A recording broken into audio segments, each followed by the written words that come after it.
자, 여러분들 안녕하세요. 이번 이야기는 34 파파님께서 찾아와 주셨고요. 오늘 해주실 이야기도 정말 소름 끼치는 집에서 살았던 적이 있었고 그 집에서 나왔던 정말 무서운 이야기가 될 것 같습니다. 바로 만나보도록 할게요. 네, 여보세요? 아이고, 파파님 안녕하세요. 예, 안녕하세요. 네. 자, 일단은 시드레무에 네네. 또 이렇게 오셨다라는 것은 이게 좋은 일로 오신 건 아니에요. 그죠? 그렇죠. 네, 이게 네, 그렇죠. 정말 또 섬뜩한 집에서 사신 적이 있다고 해요. 이게 또 네. 저희는 집 얘기 좋아하거든요. 네, 왜냐면 대부분 집에서 들으시거나 그러신 분들이 많으니까. 그쵸. 네. 그렇죠. 이게 우리 집이라고 안전할 그건 아니잖아요. 그렇죠. 네. 그러면 네, 살아보니까 그렇더라고요. 좀 큰 지역만 말씀이 가능하실까요? 이 집이 어느 곳에 있었는지? 저는 대전에서 거주했었고요. 지금은 대전. 이제 다른 지역에 거주하고 있고요. 그럼 대전에 있었던 집인가요? 대전 무슨 네네. 한 번만 더 알려주시겠어요? 거기가 탐방동이라고 하거든요. 대전 탐방동. 네, 대전 사시는 분들은 아실 거예요, 탐방동을. 오케이. 딱 그러면 네. 대전 탐방동에 도대체 어떤 집에서 어떤 일을 겪으셨는지는 바로 네네. 출발을 해보도록 하겠습니다. 렛츠가! 우선은 그 화파님. 집을 제가 네네. 제가 렛츠가 하면 여기 준비 이런 네. 느낌이거든요. 저희가 이제 편집 좀 잡는 거라서. 그래요. 죄송합니다. 괜찮아요, 예. 괜찮아요. 제가 몰라가지고요. 제가 네. 렛츠가 하면 파파님은 네. 이렇게 하시면 돼요. 내가 아빠야! 이렇게. 근데 지금 아기가 자고 있어서 큰 소리 내면 안 돼가지고. 그럼 렛츠가 하면 기릿 해주시면 네. 됩니다. 네.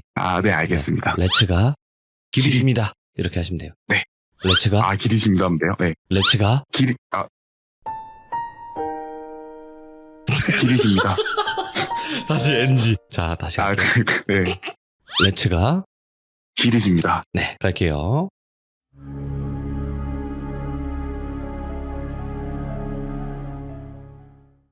우선 제가 그 집을 고등학교 1학년 때 이사를 들어갔는데요. 예.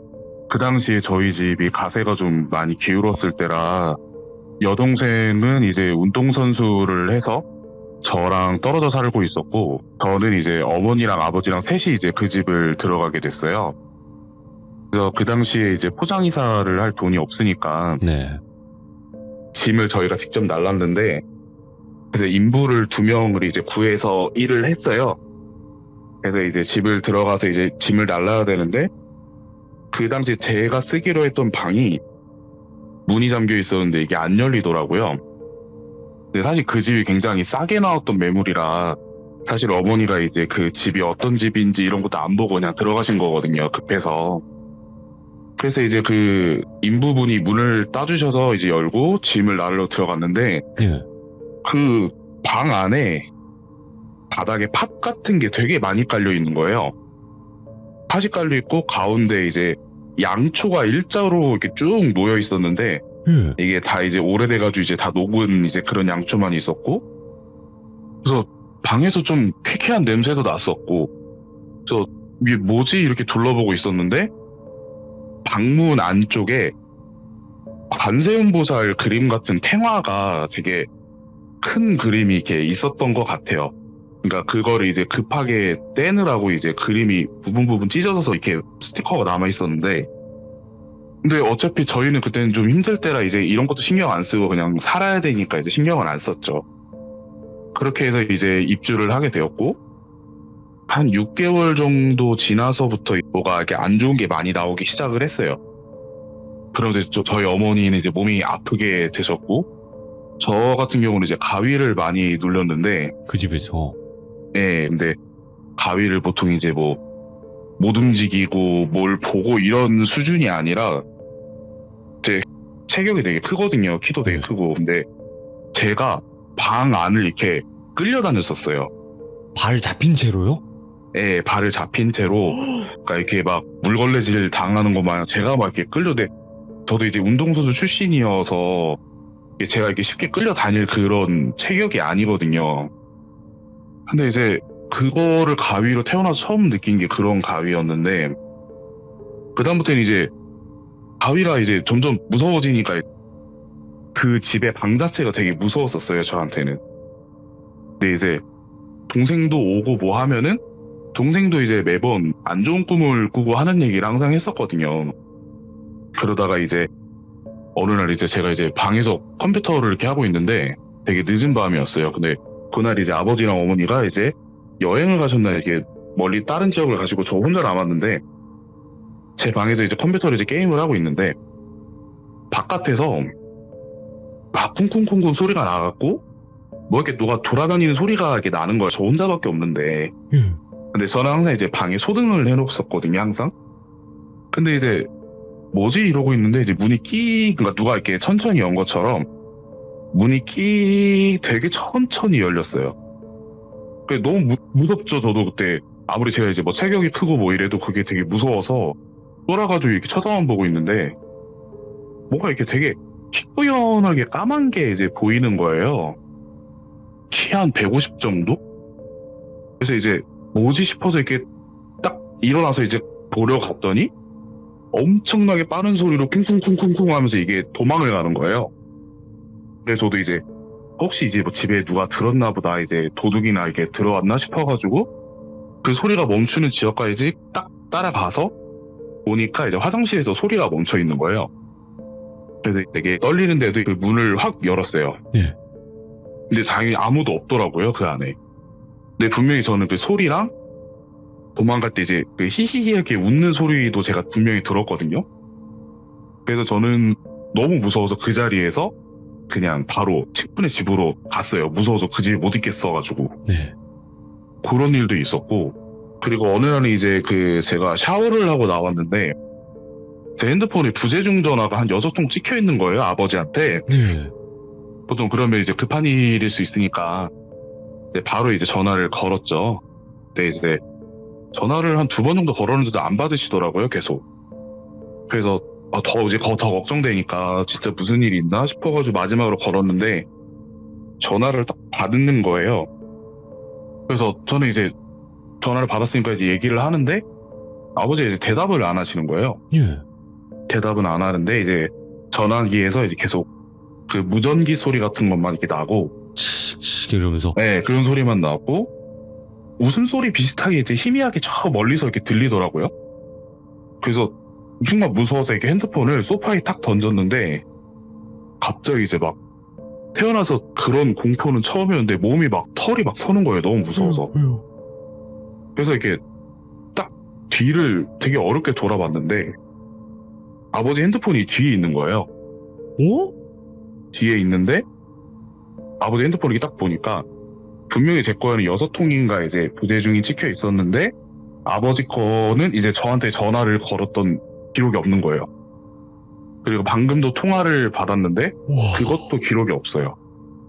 이때가 가장 가위도 많이 눌리고 이제 되게 힘들었을 때인데 그때쯤에 어머님이 돌아가셨어요. 암이 좀 더 안 돼가지고 치료가 안 돼서. 그러면서 이제 그 집을 이제 정리를 할 시기가 왔고 이사 나갈 집을 이제 알아보고 있는데 이제 어느 날 이제 집에 초인종이 울려서 나가봤더니 경찰 2분이 오신 거예요. 그래서 무슨 일이시냐고 했더니 그 어떤 여자분 이름을 얘기하면서 혹시 이분을 알고 있냐고 하시더라고요. 그래서 저는 당연히 모르니까 처음 보는 분이다 얘기를 했는데 알고 보니까 이제 저희가 이제 이사 오기 전에 세입자였던 거예요. 근데 그 세입자가 실종 신고가 된 거예요. 거기서는 이제 그냥 모르시네요 이러면서 넘어가려고 하는데 이제 제가 궁금하니까 계속 물어봤죠. 뭐 때문에 그러시냐, 왜 실종했냐 물어봤더니 남편이 실종 신고를 했는데 네? 그분이 이제 뭐 연락도 안 되고 뭐 소재지가 불분명하니까 경찰에서는 살았던 지역부터 이제 천천히 보는 거죠. 그 동선을 따라가려고 왔던 것 같아요.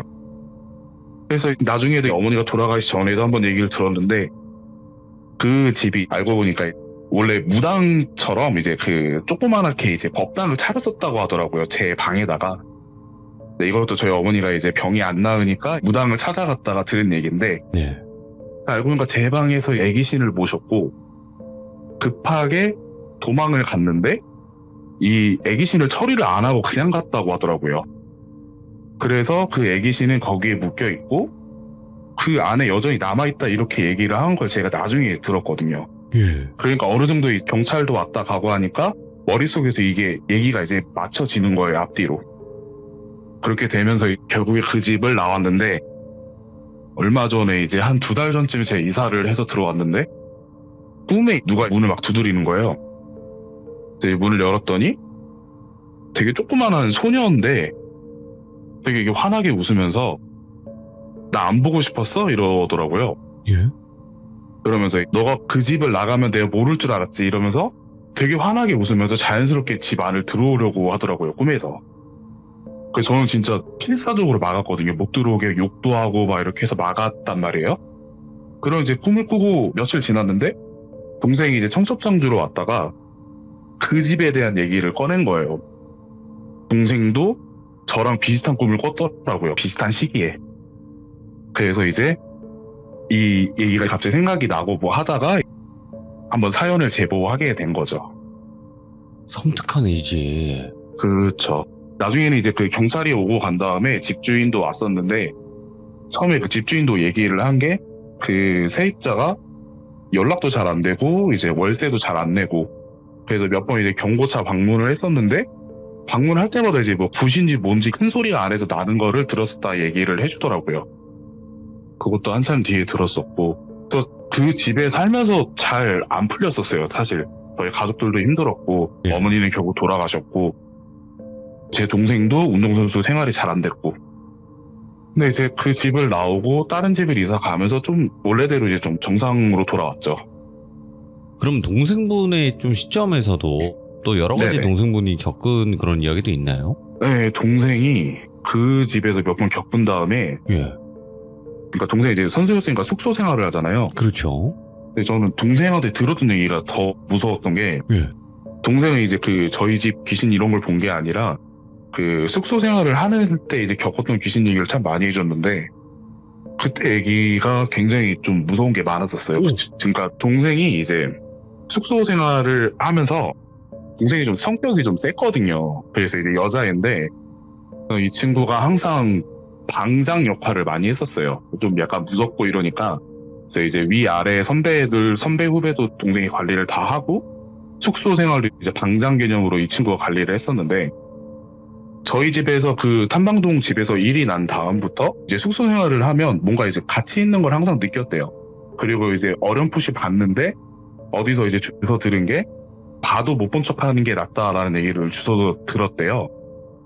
그래서 이제 봤어도 못 본 척하고 지나고 했었는데 어느 날 이제 그 숙소로 돌아가는 길에 그 후배들이랑 선배들이 먼저 가고 그 제 동생이 마지막에 남아서 이제 천천히 가는데 제 동생이 걸어가고 있다가 옆에서 이제 어떤 그 중학생 정도 되는 여자애가 이게 왜 어깨빵이라고 하잖아요. 어깨를 툭 치고 간 거예요. 근데 제 동생이 되게 좀 약간 무섭게 생겨서 보통 사람들이 이렇게 못 하거든요. 그래서 동생이 뭐지? 이러고 있었는데 그 여자애가 가자마자 2초도 안 돼서 또 어깨를 툭 치고 누가 또 지나간 거예요. 그래서 뭐지? 이러는데 바로 또 어떤 여자애가 어깨를 툭 치고 또 지나간 거예요. 셋이 이렇게 뛰어가면서 뒤를 돌아봐서 이제 동생을 보는데 씩 웃고 있더래요. 그 동생이 화가 나가지고 한 소리 하려고 가려고 하는데 길을 보면 이렇게 골목길에 담벼락이 있으면 이렇게 코너가 있잖아요. 근데 코너에 여자애들이 도망가다가 뒤를 딱 돌아봤는데 고개를 이렇게 왼쪽으로 90도로 이렇게 꺾은 거예요. 근데 한 명이 이렇게 꺾어서 이렇게 쳐다보고 있는데 바로 그 위에 머리가 또 있고 그 위에 머리가 또 있는 거예요. 근데 그 사람이 구조가 그게 될 수가 없잖아요. 근데 그렇게 쳐다보고 입이 계속 길어지더니 막 이렇게 비웃고 그냥 지나갔다는 거예요. 내 동생도 여러 개 얘기를 해줬는데 저는 이 얘기가 제일 무서웠었거든요. 그 다음부터 동생이 숙소에 항상 오면은 전체 인원을 항상 동생이 파악을 하는데 항상 들쑥날쑥이었대요. 한 명이 더 있던지 한 명이 빠졌던지 항상 왔다 갔다 한 거예요. 안 맞는 거예요. 고정 인원이 9명인가 10명인데 어느 날은 11명, 12명 이렇게 되고 그래서 그런 얘기도 들었었고 아무래도 그 집 영향이 있었던 것 같아요. 그리고 예전에 그 탐방동 집에서도 네. 동생이 소녀 귀신이라고 느낀 이유가 그 대전에서 시합을 하게 되면은 집에서 이제 쉬니까 네. 집에서 이제 잠을 자러 오는데 자는데 이제 발바닥이 따갑더래요. 그래서 뭐지 이러고 내려다 봤는데 어떤 여자애가 주방이랑 자는 방이랑 왔다 갔다 하면서 왼손에는 식칼을 들고 오른손에 라이터를 들고 예. 발바닥을 찌르고 오른손에 있는 라이터로 발바닥을 지지더래요. 근데 이거를 하하 막 이렇게 하하 뭐 웃으면서 계속 왔다 갔다 하면서 찔렀다가 갔다 와서는 불로 지졌다가 이걸 계속 하더래요. 동생은 이제 가위와 와서 몸을 못 움직이고 있었고. 근데 이게 너무 사실적으로 아파서 진짜 칼에 찔리는 느낌도 나고 진짜 불에 데이는 느낌이 나니까 동생이 이제 막 어떻게든 가위를 풀려고 이렇게 안간힘을 써서 풀었는데 또 발바닥은 또 멀쩡한 거예요. 요런 경험도 있었고 사실 이 경험 이후로 좀 그런 걸 잘 보게 된 것 같아요. 아, 동생분은? 그래서 동생은 그래서 되도록이면 집에 잘 안 왔었거든요. 또 웬만하면은 숙소로만 가고 아니면 친구 집에 가고. 근데 그 집도 부모님은 그런 걸 하나도 못 느끼셨고 저만 항상 제 방에서만 일어났던 일은 저만 느꼈어가지고. 근데 그 방이 유난히 어두웠었어요. 그러니까 이게 동양이기도 했었는데 그 방만 유난히 볕이 아예 안 드는 방이었어가지고 한여름에도 그 방은 에어컨을 안 틀어도 시원했었거든요. 그래서 항상 이제 창문만 열어놨어도 여름에 이제 시원해서 이제 에어컨이랑 선풍기를 안 틀고 잤었거든요, 항상. 그래서 약간 좀 음침하고 그래서 그런 게 아닌가 싶기도 하고 그렇더라고요. 야, 또 동생분께서 또 더 네. 예민해지셨구나. 그런 것 같아요. 근데 지금도 가끔씩 얘기하더라고요. 가끔씩 뭐 좀 보이는 것 같은데 본인은 이제 계속 그냥 못 보는 척 한다 얘기하더라고요. 자, 그래도 오늘 쌈사파파님께서 정말 섬뜩하게 이야기를 표현을 잘 해주셨거든요. 그리고 그 집이 아직까지도 네. 기억에 남을 수밖에 없는 게 너무 안 좋은 일들만 네. 다 일어났으니까. 네, 그래서 저는 지금도 그 집 앞을 가끔씩 운전을 해서 지나갈 때가 있는데 네. 사실 와이프한테도 얘기를 안 해줬어요. 와이프가 애초에 무서운 얘기를 못 듣는 성격이기도 한데 그 얘기를 하면 되게 무서울 것 같아서 그래서 저는 되도록이면 그 집 쪽으로는 안 지나가려고 하는데 어쩔 수 없이 지나가면 이제 보게 되잖아요. 네. 이게 보면 이제 와이프가 이제 물어보죠. 저 왜 쳐다봐? 이러면 그냥 이제 얘기는 안 해주고 아니야 그냥 이렇게 하고 넘어가죠 항상. 그래도 이제부터는 좋은 일만 좀 가득하시고 그리고 그래야죠. 네. 아이들과도 행복하게 잘 지내시면 될 것 같아요. 네네 감사합니다. 네, 오늘 그래도 실제 네. 경험담 잘 들려주셔서 정말 네네네. 감사드립니다. 고맙습니다. 아닙니다. 감사합니다. 네. 야, 근데 이 집에서 정말 안 좋은 일들만 다 일어났네요. 근데 이런 집은 특징이 뭐냐면 나오면 괜찮아.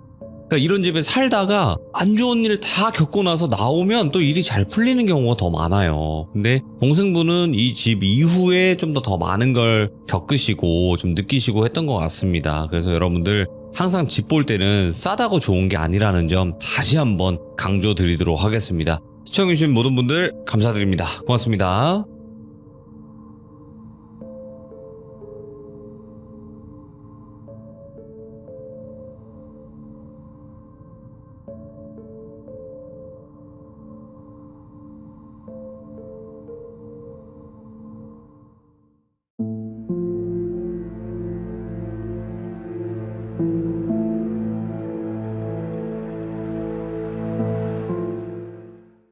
자, 이번 이야기는 시청자 기린쿤님께서 오셨습니다. 기린쿤님께서 저번에도 정말 많은 이야기들을 들려주셨지만 오늘도 집에 관련된 이야기를 하나 또 생각이 난다 하셔서 들려주실 것 같습니다. 도대체 어떤 이야기일지 들어보도록 하겠습니다. 네, 안녕하세요. 언제 들어도 목소리가 좋아. 나 이렇게 좀 부드러운 남자가 되고 싶은데 이게 쉽지가 않네요. 충분히 부드러우십니다.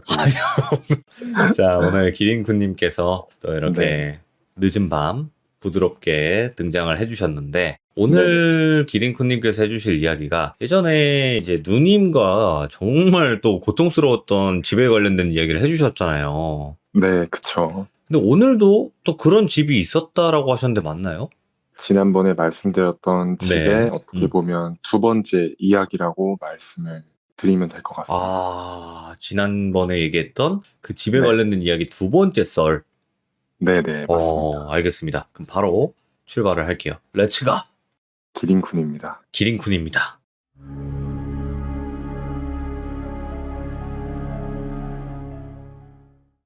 네, 오늘 제가 들려드릴 이야기는 방금 말씀드린 것처럼 어릴 적부터 오랫동안 살았었던 집에 대한 이야기를 제가 했었는데 그 이야기의 2편이라고 할 수가 있겠습니다. 오늘 이야기의 중점은 저희 누나가 겪었던 일들이 되겠고요. 이번 주말이 또 어버이날이 있었잖아요. 오랜만에 가족 다 같이 모여서 식사하는 자리를 가졌었어요. 다 같이 모인 김에 제가 은근슬쩍 이사하기 전에 살았던 그 집에 대한 이야기를 누나랑 둘이 있을 때 꺼내면서 제가 겪었던 이야기를 먼저 얘기를 다시 한번 했었어요. 그러다가 이제 원래는 누나가 그런 얘기하는 걸 정말 싫어하는데 제가 좀 그날 살살 꼬드겨서 지금이 네. 기회다 싶어가지고 누나가 겪었었던 이야기를 제가 겨우 어렵게 이번에 좀 듣게 됐어요. 이야기들이 정말 많았지만 제가 오늘 딱 3가지 정도만 키워드를 잡아서 이야기 보따리를 풀어보도록 하겠습니다. 키워드를 말씀드리자면 첫 번째는 화분이고요. 두 번째는 엄마의 잠옷. 그리고 세 번째는 누나를 가장 심하게 괴롭혔던 귀신, 이렇게 3가지가 되겠습니다. 먼저 첫 번째 키워드인 화분에 대한 이야기인데요. 그 집에 살았을 때 저희 집 베란다에는 화단이 있었어요. 부모님이 화분 가꾸시는 걸 굉장히 좋아하셨어서 베란다에 정말 많은 화분들이랑 꽃들이 있었는데 한 번은 이제 누나랑 저랑 주말에 거실에서 둘이 소파에 앉아서 TV를 보고 있었어요. 근데 어머니가 외출을 하셨다가 들어오시더라고요. 근데 웬 숯으로 된 숯 화분 하나를 들고 들어오시는데 그 화분을 보자마자 누나랑 저랑 동시에 눈이 딱 마주쳤고 뭔가 좀 안 좋은 이상한 기운이 우리 집에 들어왔다는 걸 둘이 동시에 직감을 했었어요. 근데 그 숯 화분이 특징이 하나가 있었는데 이게 몇 초에 한 번씩 계속 탁, 탁, 탁 하고 숯이 갈라지는 소리라고 해야 될까요? 오, 예. 그런 소리가 계속 하루 종일 들렸었어요. 원래 숯 화분이 그런 건지는 모르겠는데 숯이 좀 떡떡 갈라지는 소리 비슷하게 탁, 탁, 탁 하는 소리가 계속 들렸어요. 근데 이제 어머니는 그 화분을 거실에 소파 앞에 있는 탁자에다가 올려주셨었고 저랑 누나는 그걸 어머니가 올려놓으시자마자 계속 기분 나쁜 눈으로 그 화분을 뚫어져라 쳐다보다가 그냥 아니겠지 하고 그때 당장에는 넘겼던 것 같아요. 그리고 이제 시간이 좀 흐르고 어느 날 하루는 제가 자다가 밤에 화장실을 가려고 나왔는데 그 숯화분에서 계속 탁, 탁, 탁 소리가 나가지고 자연스럽게 눈이 그쪽으로 가더라고요. 그래서 쳐다봤는데 잠이 좀 덜 깨서 잘못 본 줄 알았는데 뭔가 까맣고 뿌연 형태가 그 화분을 감싸고 있는 것처럼 화분 주변으로 뿌옇게 연기 같은 게 이렇게 펼쳐져 있는 게 보이더라고요. 그래서 저는 그냥 한숨을 푹 쉬면서 저것도 뭔가 좀 씌인 건갑다 하고 그때는 하도 그 집에 질려버려 있을 때라 무시를 하고 그냥 다시 방에 들어가서 잠을 자고 그냥 일상생활 하면서도 저는 신경을 안 쓰고 지냈었어요. 근데 어느 날 누나가 아침에 일어나자마자 엄마한테 막 소리를 지르면서 화를 막 내고 있더라고요. 그래서 무슨 일인가 하고 가보니까 누나가 어머니한테 당장 저 화분 갖다 버리라고, 엄마가 안 버리면 내가 갖다 버리겠다면서 갑자기 그냥 그 화분을 들고 정말 집 밖으로 나가버리는 거예요. 나갔다가 빈손으로 정말 버리고 들어온 거죠, 누나가. 그래서 저는 그냥 속으로 그래 그럼 그렇지 하면서 진짜 뭔가 있었나 보다 하고 별로 궁금하지도 않았어가지고 그때는 물어보지도 않고 그냥 잊고 살았었어요. 이번 주말에 가족끼리 모였을 때 누나가 그 이야기를 해주는데 누나는 그 화분이 처음 집에 들어왔을 때부터 어머니 손에 들려 있었을 때부터 그 화분 주변에 까맣고 뿌연 연기가 바로 눈에 들어왔대요. 그래서 일단 계속 그 화분에서 눈을 안 떼고 째려보고 있었는데 어느 순간 또 그 연기가 숯화분 안으로 쏙 하고 그냥 들어가 버리길래 됐다 그냥 이러고 신경을 안 쓰고 있었는데 밤에 이제 가족이 다 같이 잠을 자면 굉장히 조용할 거 아니에요. 집이 전체적으로 굉장히 조용한데 거실에서 그 숯화분이 쩍쩍 갈라지는 탁 소리가 계속 들리니까 너무 신경이 쓰이고 밤에 그 소리 때문에 스트레스를 많이 받아서 하루는 자다가 너무 짜증이 나서 문을 확 열고 나가서 그 화분을 쳐다봤대요. 근데 그 숯 화분 위에 정말 머리가 너무 길고 나체 상태인 여자가 숯 화분 위에서 좌우로 이렇게 왔다 갔다 괴종식의 종이 움직이듯이 그렇게 왔다 갔다 하고 있더래요. 근데 그 숯에서 탁탁 소리가 나는 그 박자에 맞춰서 온몸의 관절을 하나씩 이렇게 막 꺾고 있는 걸 봤다고 하더라고요. 그래서 누나가 표현하기를 지금에서야 생각을 해보면 귀신이라기보다는 정말 좀비 같았다라고 표현을 하더라고요. 그래서 누나가 너무 놀래서 그대로 그냥 뒤돌아서 방으로 다시 들어간 다음에 문을 잠궈버리고 이불을 뒤집어 쓰고 침대에서 벌벌 떨면서 다음날 해가 뜰 때까지 잠도 못 자고 계속 들리는 그 탁탁 소리만 들으면서 그 소리도 너무 듣기가 싫어서 귀만 막고 있다가 해가 뜨고 다음날 아침이 되자마자 저희 어머니한테 달려가서 당장 저 화분 버리라고 그 난리를 막 치고 있었던 거예요. 근데 이제 이번에 가족끼리 모였을 때 제가 그 얘기를 누나한테 듣고 바로 달려나가서 어머니한테 물어봤어요. 누나가 이런 얘기를 한다. 근데 어머니가 그 화분에 대해서 이야기를 하셨는데 아버지랑 저희한테는 그 화분을 지인분한테 선물 받았다고 말씀을 하셨었어요. 그때 네. 당시에. 근데 알고 보니까 어머니가 그날 외출을 하고 집에 돌아오시는 길에 잠깐 분리수거장에 버릴 게 있으셔가지고 들르셨대요. 근데 제가 그때 당시 살았던 아파트 분리수거장에 화분을 버리는 공간이 따로 있었어요. 근데 화분들이 막 버려져 있는데 그 숯화분이 너무 이뻐 보이더래요, 정말. 그 많고 많은 화분들 사이에서, 그 버려진 화분들 사이에서 그 숯화분밖에 안 보이고 이 아까운 걸 왜 버렸을까라는 생각이 들어서 집으로 그냥 가지고 오신 거예요. 화분을 좋아하시니까 장식품으로 두시려고. 그래서 시청하고 계시는 분들한테 드리고 싶은 말이 버려진 화분 같은 건 정말 절대로 함부로 아무리 이뻐 보여도 집으로 가지고 가면 안 된다라고 말씀을 좀 드리고 싶습니다. 근데 그때 당시에 저희 집에 숯화분이라는 게 있었던 건 그게 처음이었어요. 근데 참 지금도 떠올려 보면 잊을 수 없을 정도로 그 탁, 탁, 탁 그 소리가 잊혀지지가 않아요. 지금도 정말 귀에서 아른아른거릴 정도로 정말 기억에 많이 남았던 화분에 대한 이야기였습니다. 그러면 이제 두 번째는 어머니의 잠옷이 될 텐데. 네, 두 번째 키워드는 엄마의 잠옷인데요. 제가 지난번에 이 이야기를 했을 때도 저희 어머니 잠옷을 입은 귀신을 봤다고 이야기를 했었던 것 같아요. 근데 이 잠옷이 어머니가 외출을 하지 않으시고 집에 계실 때 자주 입으셨던 원피스 잠옷이 있었어요. 핑크색 땡땡이 원피스 잠옷이었는데 이 귀신이 엄마의 모습을 정말 많이 따라하고 있는데 얼굴은 엄마의 얼굴이 아니에요. 이 핑크색 오. 땡땡이 원피스를 입고 있고 어머니의 헤어스타일까지 전부 다 똑같이 따라하고 있는데 정말 딱 얼굴만 저희 어머니의 얼굴이 아니에요. 그래서 이거에 대한 이야기를 드릴 건데 주말에 가족 다 같이 낮잠을 자고 있었는데 누나가 몸을 옆으로 하고 새우잠을 자고 있었대요.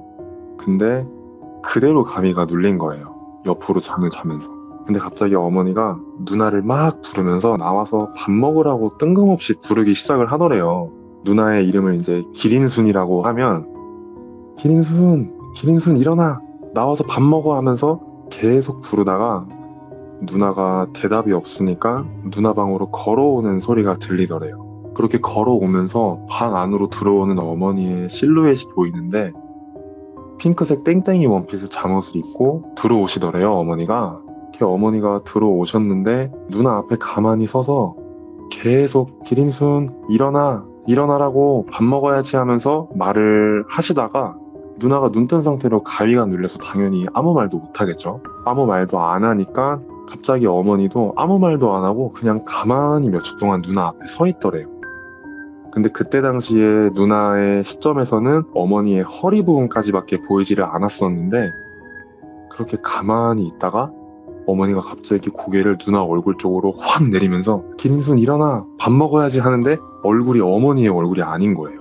이목구비가 너무 뚜렷하게 보였는데 얼굴은 저희 어머니의 얼굴이 아닌데 입이 정말 너무 기괴하게 컸대요. 근데 씩 웃으면서 얼굴을 내려서 누나를 쳐다보면서 일어나야지 밥 먹어야지 하면서 막 깔깔깔 웃고는 그냥 그대로 나가버리더래요. 근데 이 여자를 누나가 한 번만 본 게 아니고 한 번은 새벽에 자다가 깨서 물을 마시러 부엌을 가려고 거실로 나왔대요. 근데 이제 베란다에 화단이 있었다고 했었잖아요. 그 늦은 새벽 시간에 어머니가 화분에 물을 주고 계시더래요. 그래서 누나가 이제 물을 마시고 다시 거실 쪽으로 왔는데 그때까지도 계속 화분에 어머니가 물을 주고 계시길래 아니 이 시간에 갑자기 왜 화분에 도대체 물을 주고 있는 거지? 라는 생각으로 베란다 문을 열고 엄마 뭐해? 하고 불렀대요. 근데 들은 척도 안 하고 계속 화분에 물을 주기만 하더래요 어머니가. 그래서 뭐야? 이러고 베란다 문을 닫고 그냥 방으로 걸어 들어가는데 갑자기 뒤에서 베란다 문을 쿵쿵 쿵 하고 치는 소리가 들려서 뒤를 딱 돌아봤는데 어머니가 한 손에 이렇게 분무기를 든 상태로 베란다 그 통유리에 머리를 쿵쿵 쿵 하고 박고 계시더래요. 그래서 누나가 너무 놀래서 뭐야 갑자기 왜 저래 이러면서 너무 무섭고 놀래가지고 제 방으로 막 뛰어와서 저를 깨웠었대요. 그래서 저를 데리고 거실로 나갔는데 아무것도 없었대요 정말. 저를 데리고 나가니까 아무것도 없어서 제가 그때 왜 깨우냐고 막 짜증을 냈다고 하더라고요 누나한테. 그러면서 저는 그냥 방으로 다시 들어가 버리고 누나도 벙찐 상태로 너무 무서운 일인데 일단은 없어졌으니까 아 내가 잘못 봤나 뭐 없어졌나 잠이 덜 깨서 그런가 하고 방으로 다시 들어갔대요 누나가. 방으로 다시 들어갔는데 누나 방도 베란다로 이어지는 통유리 문이 있었어요. 그 유리문에 엄마 잠옷을 입은 그 여자 귀신이 또 깔깔깔 웃으면서 누나를 막 손가락으로 가리키면서 미친 듯이 웃다가 그대로 그냥 창문 밖으로 휙 하고 사라져 버리더래요.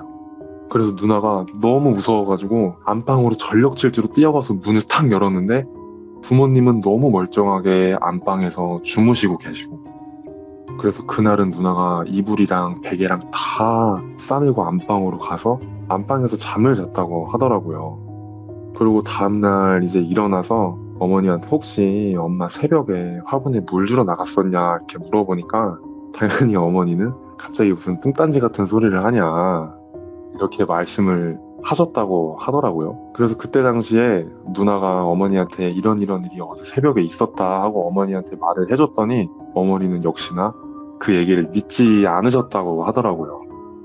그리고 이제 누나가 이 귀신한테 그렇게 시달리다가 결국 어머니의 그 잠옷을 버리게 되는 일이 또 발생을 해요. 네. 또 밤에 이제 자다가 깨서 화장실을 갔다가 물을 마시러 부엌으로 걸어가고 있는데 너무 잠이 덜 깬 상태로 가다 보니까 누나가 그때 당시에 시력도 좀 안 좋았었어요. 그 집이 밤에는 당연히 어두우니까 막 손으로 이렇게 벽을 짚어가면서 부엌으로 가고 있었대요. 막 반쯤 뜬 눈으로 냉장고 손잡이를 잡으려고 막 이렇게 손을 더듬으면서 냉장고 손잡이를 찾고 있었는데 갑자기 사람 손이 잡히더래요 자기 손에. 그래서 하고 손을 딱 잡고 앞을 봤는데 그 여자가 또 엄마 잠옷을 입고 누나를 쳐다보면서 깔깔깔 웃으면서 씩 웃고 있던 거예요. 그러다가 베란다로 또 휙 하고 그냥 사라져 버리더래요. 그래서 누나가 또 방으로 뛰어들어가서 방문 잠그고 벌벌 떨다가 다음날 해가 뜰 때까지 한숨도 못 자고 있다가 아침이 되자마자 또 어머니랑 정말 많은 실랑이를 벌인 끝에 결국에는 그 잠옷을 어머니가 버리게 됐었습니다. 그래서 그 잠옷을 버리고 난 이후에는 예. 저도 그 귀신을 한 번도 못 봤고 누나도 그 귀신을 한 번도 본 적이 없었다고 하더라고요. 그래서 아마 그 옷에 어떤 문제가 있지 않았을까라는 생각이 들었습니다. 근데 이게 네. 어머니의 모습을 똑같이 표현한 귀신들이 네. 상상해보면 진짜 무섭거든요? 그래서 정말 누나도 많이 무서웠던 게 예. 목소리까지 정말 똑같대요 이게. 우와. 근데 얼굴을 보면 어머니가 아닌 거예요. 예. 처음에는 사람인가 싶다가 정말 너무 비정상적으로 입이 컸었는데 그 입이 막 찢어지면서 웃는 모습을 보니까 이게 사람은 아니구나라고 직감은 했다고 하더라고요. 소름 끼친다 진짜. 엄마 목소리에 엄마 모습인데 얼굴은 엄마가 아닌데 그 목소리로 계속 얘기는 해. 얼마나 무서워요. 그래서 저는 그 옆으로 자다가 가위가 눌렸을 때 이렇게 얼굴을 내려서 쳐다봤는데 어머니의 얼굴이 아니었다라는 그 얘기를 했을 때 정말 소름이 돋더라고요. 얼마나 무서웠을까 그렇지. 생각이 들더라고요. 진짜. 이거는 겪으면 진짜 무서울 네. 것 같아요. 그러면 이제 마지막 키워드가 될 텐데 네. 마지막 세 번째 키워드는 네. 이제 누나를 가장 심하게 괴롭혔던 귀신인데요. 이 얘기는 누나가 조금 많이 망설이다가 저한테 꺼낸 이야기예요. 저는 그 집에 살면서 귀신이 저희 가족한테 해코지를 했었던 일은 전혀 없었다고 말씀을 드렸었어요. 저도 당연히 그렇게 기억을 하고 있었는데 이번에 누나한테 이야기를 들으면서 좀 충격적인 얘기를 제가 듣게 됐어요. 누나가 고등학교 3학년 때, 그러니까 수험생 때죠. 한번 좀 몸이 많이 안 좋아서 병원에 입원을 한 적이 있었는데 특별한 원인 없이 병원에서는 그냥 단순 스트레스성으로 판정을 받고 장기간 입원 치료를 받았었던 적이 있었어요. 당연히 저도 그렇고 저희 가족 다 같이 수험생이다 보니까 스트레스가 좀 극도로 심할 때이기도 하니 몸이 좀 많이 힘들어서 그런 지병이 생긴 건 줄 알았는데 누나가 저한테 이 얘기를 망설이면서 꺼내고 절대 이건 너만 알고 있어야 된다 라면서 말을 해줬던 이야기입니다. 역시나 옛날에 살았던 그 집에서 있었던 일이고 누나가 한 일주일 정도를 시달렸던 귀신이 있었다고 하더라고요. 하루는 잠을 자다가 가위에 눌렸는데 침대 밑에서 갑자기 정말 또 머리가 길고 너무 깡마른 귀신이 이렇게 쓱 하고 나오더래요. 근데 이 귀신이 앞을 볼 수 없는 사람처럼 막 손으로 누나 방 여기저기를 이렇게 찝고 더듬어 가면서 뭔가를 찾는 것처럼 돌아다니더래요. 근데 누나는 너무 무서워서 보고 싶지가 않은데 뭔가 저 존재가 지금 찾는 게 설마 나는 아니겠지 싶은 생각도 들면서 계속 실눈을 뜨고 지켜보게 되더래요. 그렇게 한참을 누나 방 여기저기를 손으로 막 더듬으면서 돌아다니다가 누나 다리 쪽을 손으로 더듬더니 누나 발을 손으로 딱 잡아버린 거예요, 얘가 결국. 왜? 누나 다리를 잡자마자 고개를 확 돌려서 누나 쪽을 쳐다보더니 침대로 천천히 걸어오더래요. 그러더니 누나 허리 쪽에 걸터 앉아서는 누나를 정면으로 보면서 자기 얼굴을 막 더듬기 시작을 하더래요, 그 귀신이. 그 얼굴을 더듬으면서 머리가 옆으로 치워지는 걸 봤는데 양쪽 눈이 없더래요, 귀신이. 근데 눈 알이 없으면 보통 눈이 뻥 뚫린 귀신을 많이들 본다고 하잖아요. 근데 걔는 눈이 뻥 뚫려 있는 게 아니라 눈구멍 부분이 양쪽이 좀 쪼그라들어 있었다고 하더라고요. 이게 참 저도 얘기를 들으면서 좀 웃기긴 했었는데 누나의 표현이 조금 웃겼었어요. 좀 민감한 얘기이기도 한데 마치 양쪽 눈에 항문이 달린 것 같았다고 이야기를 하더라고요. 그 정도로 정말 너무 기괴하게 생겼었대요. 근데 갑자기 얘가 자기 머리카락을 막 만지다가 지 양쪽 눈에다가 지 머리카락을 막 넣기 시작을 하더래요. 그러면서 입을 쩍 벌리고 소리는 안 나는데 막 즐거워하는 것처럼 웃으면서 눈에다가 머리카락을 막 쑤셔 넣다가 그거로 또 양쪽 콧구멍으로 그 머리카락을 막 빼내기 시작을 하는데 이게 말로 들으면 뭔가 웃기다라는 생각이 들 수도 있어요. 저도 되게 아유. 들으면서 뭔가 웃기기도 했는데 그걸 실제로 봤던 누나는 정말 미쳐버릴 정도로 그 행동이 무섭고 기괴했다고 하더라고요. 그러다가 누나가 그거를 보고 있다가 어느 순간 기절을 해버렸대요. 그냥 너무 무서워서.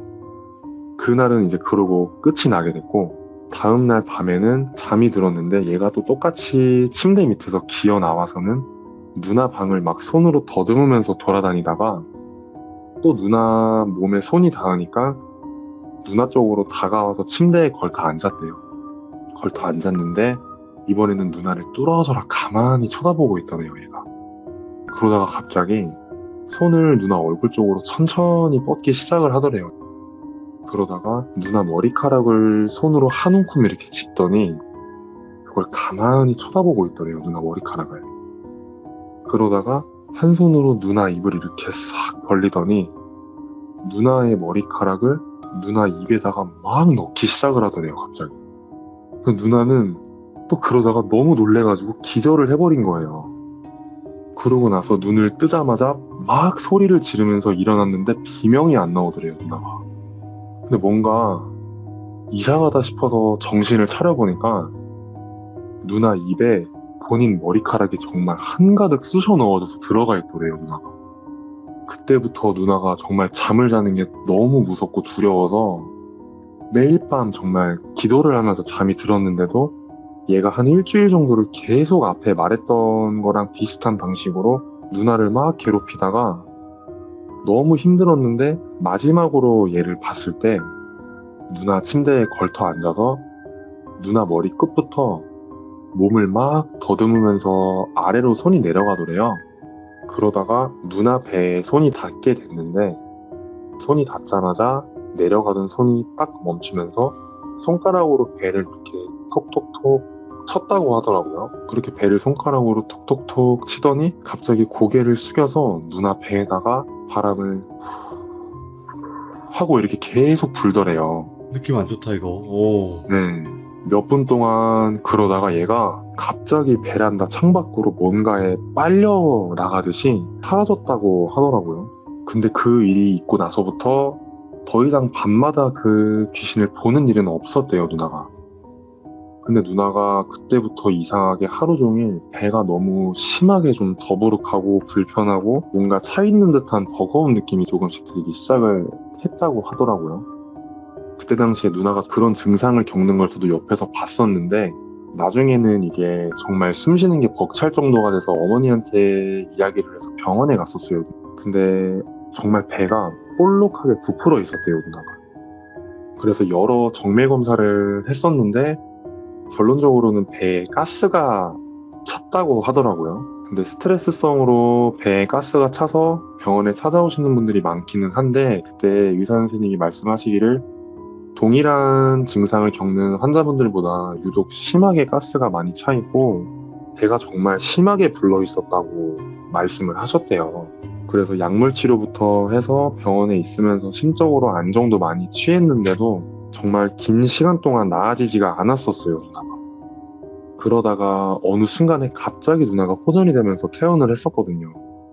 근데 갑자기 호전이 된 것도 어떤 사건이 있었더라고요, 누나가. 병원에서 한번 가위가 눌렸었대요, 누나가. 근데 이거는 되게 허무하면서도 짧은 이야기인데 스토리가 어떻게 보면은 어떻게 이렇게 이어지지라고 생각이 들 수도 있는데 가위가 눌려서 눈을 떴는데 병실 안에서 너무 빛나고 따뜻한 손이 누나 배 위로 이렇게 올라오더래요. 그래서 누나 배에다가 손을 얹고 천천히 쓰다듬어 주는데 갑자기 배에 차있던 가스가 그렇게 나아지지 않던 증상들이 가스가 천천히 빠져나가는 것 같은 느낌이 들면서 너무 숨통이 트이는 기분이 들더래요, 누나가. 그러다가 너무 마음이 편안해져서 그대로 푹 잠을 자고 일어났는데 정말 놀랍게도 다음날 볼록했던 배는 쏙 들어가 있고 전혀 배에 가스라는 게 차있다라는 느낌이 들지 않았다고 하더라고요. 그래서 병원에서도 정말 너무 신기하게도 갑자기 호전이 되셨다. 그래서 정밀 검사를 한 번 더 하고 아무 이상이 없는 걸로 결과가 나와서 퇴원을 했어요, 누나가. 저희 가족은 그동안 그걸 정말 단순히 누나가 수험생 때 여러 가지 많은 스트레스가 심했어서 잠깐 아팠었다라고 생각을 했었는데 알고 보니까 그게 아니었던 거였죠. 제가 왜 느낌이 안 좋냐고 했냐면 그런 짓거리 하는 귀신들은 꼭 사람을 아프게 한단 말이에요. 그러니까요. 분명히 있어요. 그런 옛날에 막 빨간 거 막 했던 귀신도 있었어요. 저희 참여했던 분 중에 네. 빨간 거가 뭔가 했더니 뇌출혈 막 이런 느낌 있잖아요. 아니면 계속 한 군데를 긁어. 그러면 네. 거기가 또 탈이 나고. 참 이게 와. 전혀 상상하지 못했었던 이야기를 네. 이번에 듣게 되다 보니까 진짜 정말 많이 놀라기도 했고 참 그 집에서 나오기를 정말 잘했구나 라는 그런 생각이 들었습니다. 그럼 궁금한 게 네. 혹시 이제 누님분은 제 네. 방송에 대해서 알고 계시긴 한가요? 누나는 알지는 못해요. 네, 알지는 못하고 워낙에 누나가 이런 공포 분야에 대해서 이야기하는 걸 굉장히 꺼려해서 관심을 좀 안 가지다 보니까 제가 이런 이야기를 내가 유튜브 방송에서 사연 신청을 했었다 이런 이야기는 하지는 않았었어요. 싫어했고 그래서 은근슬쩍 그냥 자연스럽게 꺼내보려고 살살 그쵸. 꼬드겨서 얘기를 듣게 됐었는데 예. 너무 좀 놀라운 이야기를 많이 듣게 된 거죠. 근데 아직까지 그래요. 이제 공포 쪽이 좀 얘기하자면 조금 사람들이 이상하게 보는 좀 시선도 있을 수도 있으니까. 네. 근데 일단 누님분은 워낙 이런 걸로 좀 괴롭힘도 많이 당하셨고 그렇다 보니까 좀 더 꺼려 하시는 게 있겠죠, 아무래도. 그쵸. 누나는 어렸을 때 조금 네. 영안이 많이 트여 있었던 것 같아요. 그런 것 같아요. 예, 얘기를 들어봐도. 근데 지금도 좀 감각이 정말 저보다도 심할 정도로 많이 예민한 사람이고, 그래서 더 이런 얘기를 좀 싫어하는 것 같아요, 누나가. 오늘 기린쿠님께서 우리 누나가 그 집에서 겪었던 시선에서 이야기를 들려주신 거잖아요, 어떻게 보면. 네. 네. 그러니까 저번에는 이제 누님과 기린쿠님이 같이 겪었던 집에 관련된 이야기였다면 이번에는 네. 도대체 우리 누나가 뭘 보면서 그 집에서 지냈을까? 그거를 또 어렵게 이야기를 들고 오셔서 이렇게 들려주셨는데 누님분도 그렇고 기린쿤님도 그렇고 그냥 네. 앞으로는 나쁜 거 보지 마시고 그냥 레츠가 네. 기린쿤 하시면 될 것 같아요. 뭐 요즘은 특별하게 뭔가를 보진 않는데, 아직까지도 저 같은 경우에는 그냥 감이라는 게 많이 느껴지긴 하거든요. 네, 그래서 정말 터가 좋은 장소는 아예 그냥 쳐다도 안 보고 가지도 않습니다. 아, 맞습니다. 오늘 기린쿤님께서 또 부드럽게 이분은 네. 진짜 부드러우면서 진짜 무서운 소름 끼치는 썰을 가지고 계신 분이라서 좀 경계해야 될 가능성이 있습니다, 여러분들. 그러니까 부드러움에 속지 마세요. 부드러운데 따가워, 아파. 조심하셔야 돼요. 네, 기린쿤님 다음번에 또 다른 이야기로 찾아와 주시기 바랍니다. 감사합니다. 고생하셨습니다. 네, 고맙습니다. 네. 일단은 누님분께서 그 집에서 겪었던 소름 끼치는 이야기들이 이렇게 있었습니다. 상상을 초월합니다, 여러분들. 나는 그 머리카락을 눈에 넣고 콧구멍으로 뽑는다는 것 자체를 처음 들어봤어요. 그 행동을 어떤 공포 영화에서도 아마 나오지 않았었을 겁니다, 여러분들. 그러니까 이런 일들이 어떻게 보면 현실이 영화보다 더 무섭다라는 게 영화분들, 귀신 보시는 분들이 보는 세계가 아닐까 생각을 해보게 됩니다. 시청해주신 모든 분들 고맙습니다.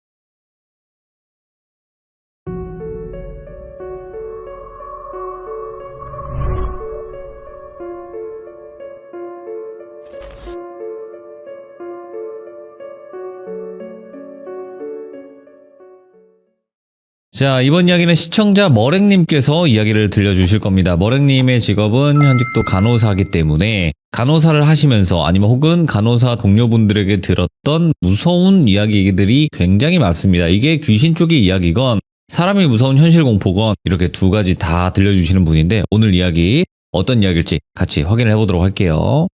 네, 여보세요? 아이고, 머랭님. 네, 안녕하세요. 아이고, 또 저번 시참 때 또 한번 뒤집어 놨었죠. 네. 내 아이고. 얘기는 아니었지만. 친구분의 이야기고 뭐 그렇다고 하더라도 머랭님이 전달을 해주시니까 또 뒤집어진 게 아닌가 생각해요. 아이고, 감사합니다. 예, 다시 뒤집느라고 어우 고생했어요. 네. 예. 자, 일단은 오늘 머랭님이 해주실 이야기는 현실 공포가 될 것 같습니다. 현실 공포 직업괴담. 네네. 이번에는 조금 약간 모음집 같은 느낌이에요. 그쵸. 그러니까 뭐 좀 여러 가지 사연들을 이렇게 모을 수 있으니까. 그리고 머랭님과도 뭐 이야기는 나누긴 했었지만 뭐 이제 간호사라는 특정 직업 때문에 말씀하시면 되는 점, 안 되는 점 이렇게 나눠서 법적인 문제 없는 선에서 말씀을 드리는 거니까 여러분들도 그 점은 알고 들어주시면 될 것 같아요. 맞죠, 머랭님? 네, 맞습니다. 네. 그럼 바로 출발을 해보도록 하겠습니다. 렛츠가! 기리십니다. 머랭이죠.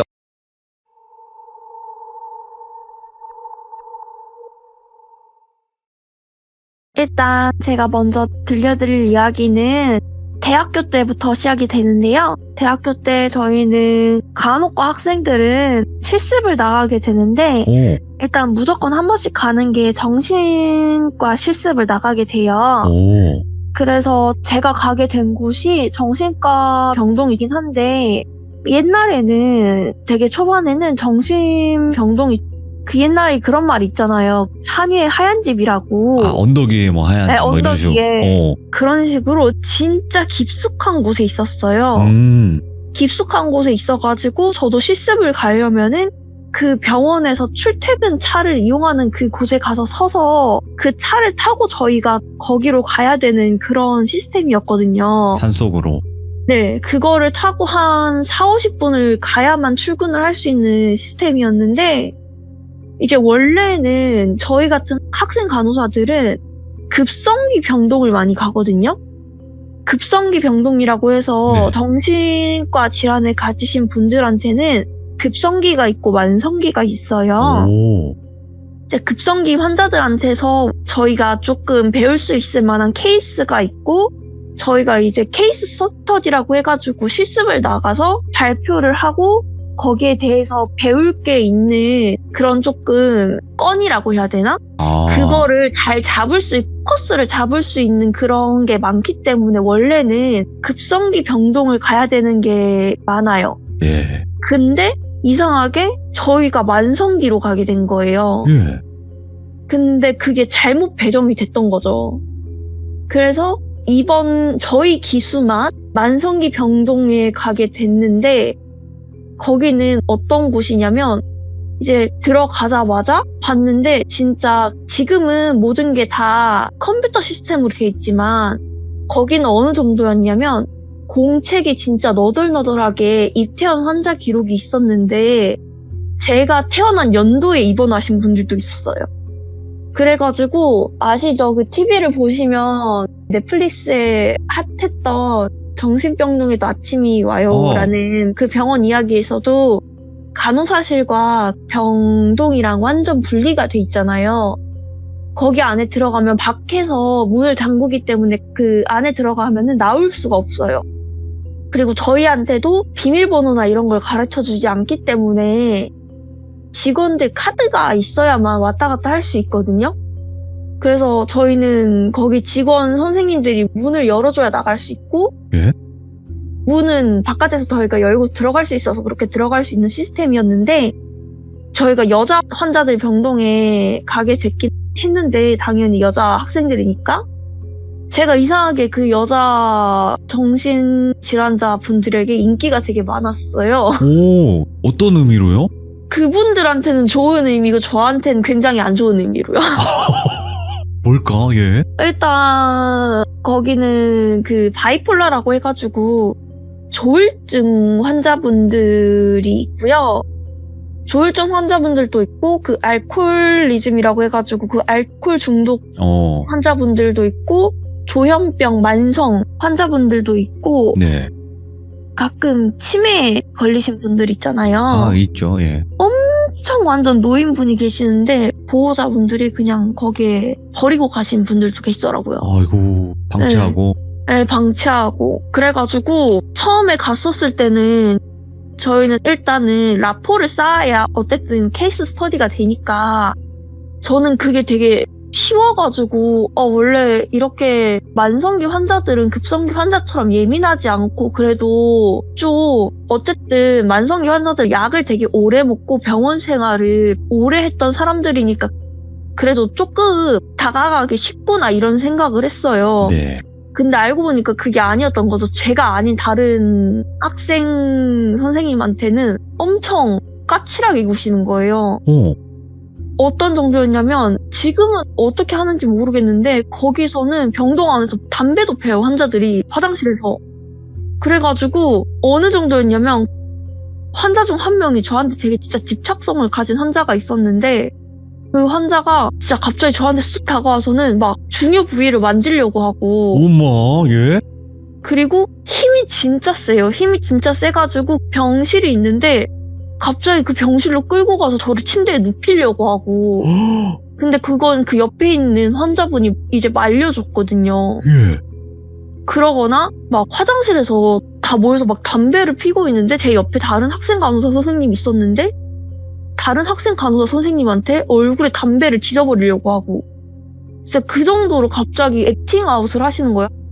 액팅아웃이라는 게 갑자기 발작하는 형상을 말하거든요. 예? 근데 원래 안 그랬던 분이시래요. 그래가지고 원래 이런 식으로 갑자기 발작을 하면은 그 1인 독방에 갇히시거든요. CCTV 예. 있는 실에. 근데 CCTV 있는 실에서도 막 쾅쾅 두드리면서 문 열라고 엄청 난리가 난 거예요. 그러니까 이제 의사들이랑 간호사들도 저한테 이제 물어보는 거예요. 저 환자 왜 저러냐고. 이때까지 입원한 지 지금 10년이 넘었는데 저 사람이 단 한 번도 이런 적이 없었다. 저한테 그러는데 저는 뭐라고 해요? 저는 온 지 이틀밖에 안 됐는데 저도 뭔지 모르겠다고, 저도 잘 모르겠다고 해가지고 결국 의사까지 와서 상담을 했는데 의사도 아예 그런 걸 상담을 해도 약간 그렇게 못 찾았나 봐요. 근데 그거를 이제 원래 그렇게 되면은 그 사람이랑 저랑 분리를 해줘야 되거든요, 솔직히. 왜냐면 저한테 어떤 피해를 끼칠지 모르잖아요. 예. 근데 그 의사 선생님이 흥미를 느꼈나 봐요. 뭐요? 그 사람의 질병과 그 사람이 나타나는 액팅아웃과 저와에 대한 상관관계에 대한. 뭐야? 안 그랬던 사람이 그러니까 뭔가 흥미가 생기는구나. 네, 왜냐면 거기가 만성기 병동이고 산속에 있는 병동이다 보니까 약간 그 의사 선생님들은 논문 같은 그런 거에 약간 좀 관심을 많이 쏟아붓는 경향이 있어가지고 아, 양극성 장애 조증 환자분들이 저한테 관심이 근데 진짜 많았어요. 진짜 왜 그랬는지는 모르겠는데 그냥 생긴 게 마음에 든다? 아 외모 때문에. 네, 외모 때문에. 근데 그때 못생겼는데 그들에게는 다만- 엄청나게 빛이 나는 그런 분으로 또 보였을 수도 있고. 제가 그냥 어느 정도 제 생각에는 제가 진짜로 어렸을 때는 진짜 대학 가기 전까지는 아예 화장도 한 번도 해본 적 없고 예. 아무것도 해본 적 없는데 이제 저희 학교에서는 간호사는 의료 서비스직이니까 무조건 쌩얼 안 된다, 화장을 해라 이렇게 해가지고 처음 화장을 배우기 시작하면서 저도 제가 화장하는 법을 잘 몰라서 그냥 좀 얼굴은 하얗게 입술은 빨갛게 이렇게 하고 갔던 것 같아요. 네네. 근데 그게 약간 그 사람들 눈에는 좀 마음에 들었던 것 같아요. 일단 제 추측이에요, 그거는. 그럴 수 있어요. 네.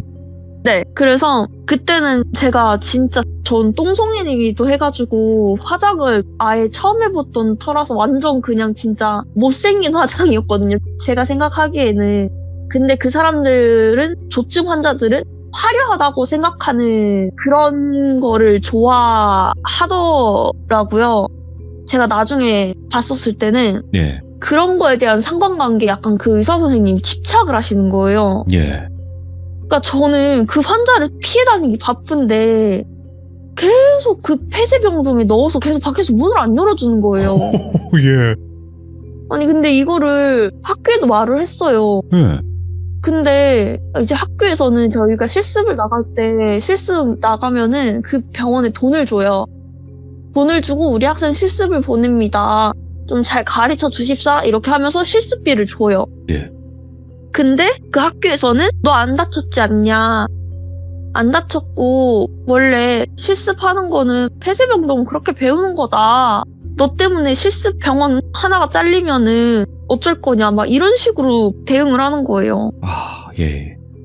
저는 그냥 그 2주를 진짜 무서움에 떨면서 보낼 수가 없어서 제가 거의 2주 동안 거기에 있었거든요. 네. 그 환자는 2주 동안 한 10번 넘게 1인실에 독방에 갇혔었어요. 계속 달려드니까.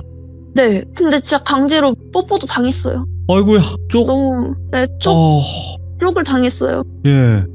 쪽을 당하고 같이 실습 갔던 그 친구들은 제 옆에 다 한 발짝 다가오지도 못하고 케이스 스터디는 제대로 하지도 못하고 왜냐면 그 조증 환자분들은 너무 아예 그냥 말이 안 통해가지고 얘기를 제대로 하질 못하고 제가 하려던 분들은 조금 만성기 중에서도 조현병 환자분들 중에서도 이제 말이 조금 통하시는 분들에 대한 케이스 스터디를 하려고 하는데 제 옆에만 있으면 네. 그 환자가 와서 주먹질을 하니까 아무도 안 오려고 하는 거예요, 제 옆에. 야, 이거 상상 초월이다, 진짜. 응. 근데 진짜 아무도 도와주질 않더라고요. 그래서 너무 그때 조금 정신과랑 조금 마음이 멀어진 것 같아요. 근데 이게 사실상 이제 정신적인 질환을 가지고 계신 분들을 전부 다 뭐 일반화시켜서 얘기하는 게 절대 아니지만 네네, 맞아요. 진짜 힘들 거예요. 이거 가족분들도 네. 다 힘들고 지쳐 한다고 하더라고요. 맞아요. 모든 환자들이 아니라 그때 그 병원이랑 그때 대처. 이제 대처가 그랬어야 했을까라는 생각을 조금 하긴 했어요. 아, 그래요. 자, 네. 일단은 첫 번째 이제 정신병동의 실습건에 관련돼서 한번 또 현실 네. 공포 이야기를 들려주셨고, 또 어떤 일들이 있었나요? 또 다른 이야기는? 똑같이 그 실습 병원에서 네. 한 번 더 있었던 일인데 예. 그 실습 병원에는 급성기, 만성기 병동이 2개가 있어요. 병원이 2채가 따로 있거든요, 아예. 그리고 그 중간에 그 산책로가 따로 있어요. 그래서 거기가 지금은 자세하게 기억이 안 나는데 이게 점심 먹건지 점심 전인지 무조건 산책하는 시간이 있거든요. 산책하는 시간이 있었는데 거기에서 그때 이제 남자 환자들이랑 여자 환자들이 섞이는 시간이에요. 예. 거기에서 이제 많은 만남들이 이루어지더라고요. 남자 환자들과 여자 환자들의. 근데 그 중에서도 되게 눈에 띄는 사람이 한 명이 있었어요. 엄청 키가 크고 젊고 되게 잘생긴 남자가 한 명이 있는 거예요. 남자 오. 환자가.